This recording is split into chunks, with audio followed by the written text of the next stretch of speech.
The man the world knew as Sailor Malan was born on the 24th of March 1910 to an Afrikaner family in Wellington in the Western Cape.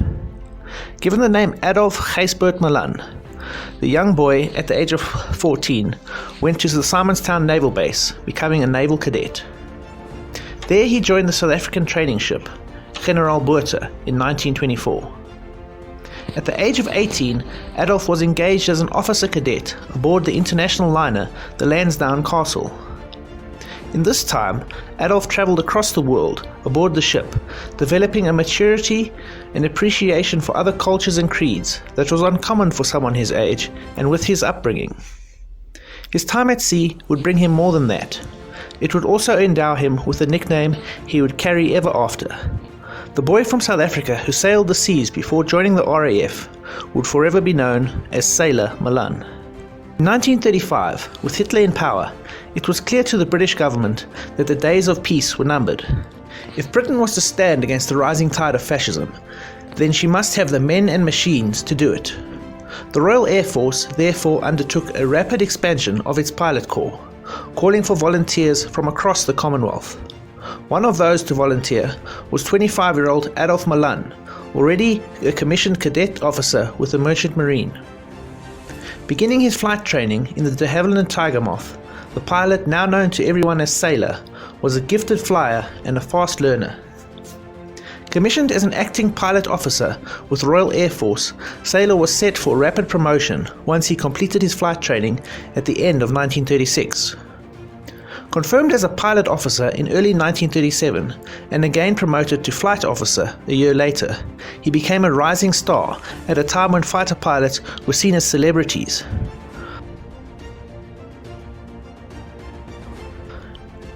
Sailor was again promoted to acting flight lieutenant of the Elite 74 Squadron in March 1939, 6 months before the outbreak of war. When war broke out on September 3, 1939, Sailor Malan was one of the first RAF pilots to fly into combat. On the 6th of September 1939, 74 Squadron was scrambled to intercept a suspected enemy raid, picked up by Britain's fledgling radar stations. The enemy raid was in fact a flight of Hawker Hurricanes from No. 56 Squadron. In the mix-up of communication, 2 Hawker Hurricanes were shot down in an avoidable friendly fire accident, killing 1 pilot. The subsequent court-martial was a rather nasty affair, with both Malan and the flight leader, John Freeborn, blaming the other. However, the court ruled the entire incident was an unfortunate error and acquitted both pilots. When the German Panzer Spearhead cut France in two and forced the British Army to evacuate at Dunkirk, Sailor Malan was in the thick of the aerial fighting, defending the evacuation ships from the merciless Luftwaffe bombers.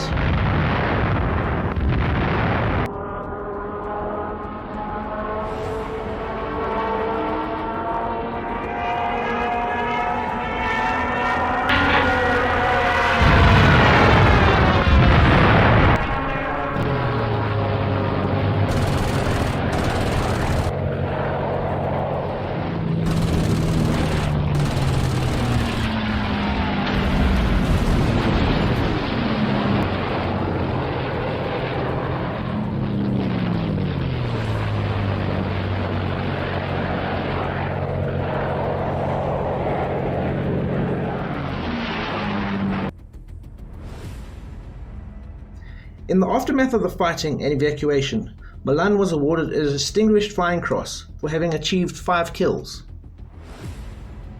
On the night of June 19th and 20th, Malan flew a nighttime sortie where he downed 2 Heinkel H-111s in a unique achievement at a time when night fighting was still in its infancy.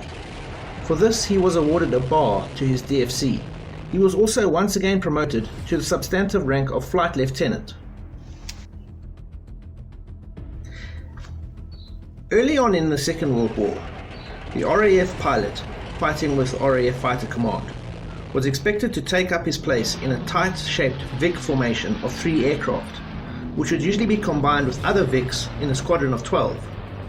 For less experienced pilots, simply keeping formation was a demanding activity that left no time for watching out for the enemy. The shortcomings of this belief was soon demonstrated when fighting against the German Luftwaffe began in earnest in summer 1940.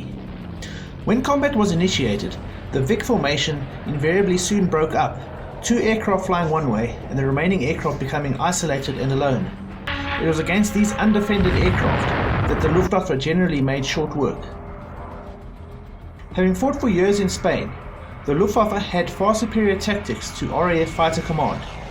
Their formations were made up of 2 pairs of aircraft, flying in a loose formation. Each pair consisted of a leader and a wingman. The leader was the better shot, and the wingman was supposed to guard his tail. In this way, the leader could concentrate on gaining the tactical advantage over his adversary, and did not have to worry about keeping formation or constantly watching his back. It was these tactics that often gave the Luftwaffe fighters the edge, even when the planes themselves were of similar quality. Added to their numerical superiority over RAF Fighter Command, something needed to be done, and someone would need to do it.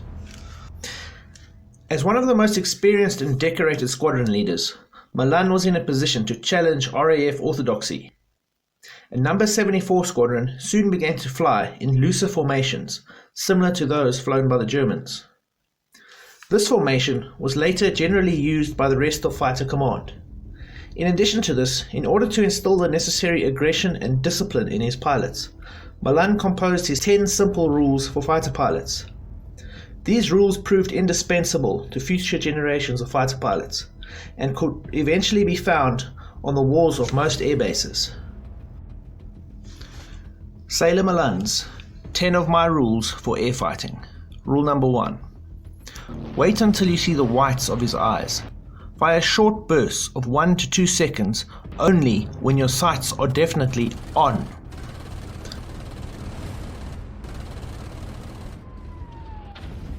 Rule number 2. Whilst shooting, think of nothing else. Brace your whole body, have both hands on the stick, concentrate on your ring sight. Rule number 3. Always keep a sharp lookout. Keep your finger out. Rule number 4. Height gives you the initiative.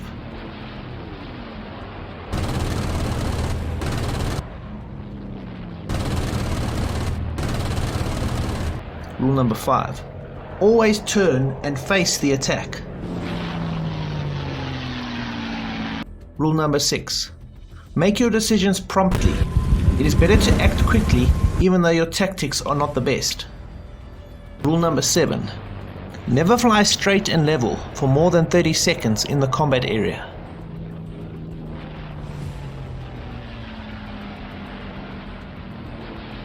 Rule number 8. When diving to attack, always leave a proportion of your formation to act as a top cover. Rule number 9. Initiative, aggression, air discipline, and teamwork are words that mean something in air fighting.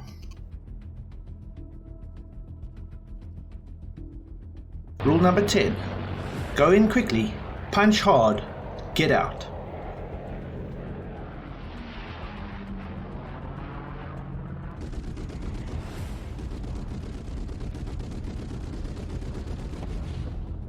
Sailors, August the 11th. It was Sunday, August the 11th, at 7:20 a.m. that the order was given to Sailor Malan and 74 Squadron to intercept a hostile raid approaching Dover. Climbing on an east-northeast course to 20,000 feet, with the sun behind them, Sailor ordered the squadron to attack. As the German fighters went into a roll to avoid the Spitfires, Sailor followed them to 12,000 feet and shot one down over the coast. In his second air battle, he attacked various groups of Me-109s, but was unable to finish them off as he could not reach his squadron mates on the radio, and he was totally outnumbered. Returning to Manston to refuel and rearm, Sailor began his third air combat of the day at 11:45, when 11 aircraft took off to patrol the air around an incoming convoy. Around 40 Messerschmitt Me-110s were sighted approaching the convoy in close formation. The squadron followed section leader John Freeborn and Blue Section down into a diving attack that resulted in the destruction of 11 enemy aircraft and a further 5 damaged. The squadron took off for the fourth time that day, just before 2 p.m. in the afternoon, with 8 aircraft to patrol northeast of Margate, where the enemy was expected. On emerging from the thick cloud, Malan saw about 30 Stuka dive bombers with Me-109 fighter escort. Ordering Freeborn to take on the Stukas, Malan and his Red section engaged the 109s. Spraying an Me-109 with 3 bursts, Malan witnessed it burst into flames before crashing into the sea. When the squadron, weary, sweaty and oily, returned to base, after their fourth sortie, they had downed an astounding 38 aircraft during the day. Sailor would later say of it, "Thus ended a very successful morning of combat." The Battle of Britain raged on through the summer and autumn of 1940, culminating with a massive daylight raid against London on September the 15th. This raid was repulsed with heavy losses by RAF Fighter Command, and 2 days later Hitler called off the proposed invasion of Britain and switched the Luftwaffe to the night bombing of British cities. The Battle of Britain had been won, and Winston Churchill summed up the conflict when he said, "Never in the field of human conflict was so much owed by so many to so few." At the conclusion of the Battle of Britain, 74 Squadron was one of the top scoring British fighter squadrons of the war, and with 27 confirmed kills, 7 shared, 2 unconfirmed, and 16 damaged aircraft to his credit, Sailor Malan was one of the top British aces of the war. Decorated with the Distinguished Service Order in December that year, it was said that Sailor Malan was the King's favourite Afrikaner. The war did not end for Sailor that year. With air operations dying down during the winter of 1940, the RAF was determined to go on the offensive in early 1941. Key to the new offensive were the large-scale fighter sweeps over occupied Europe, often at wing strengths of 3 squadrons or more.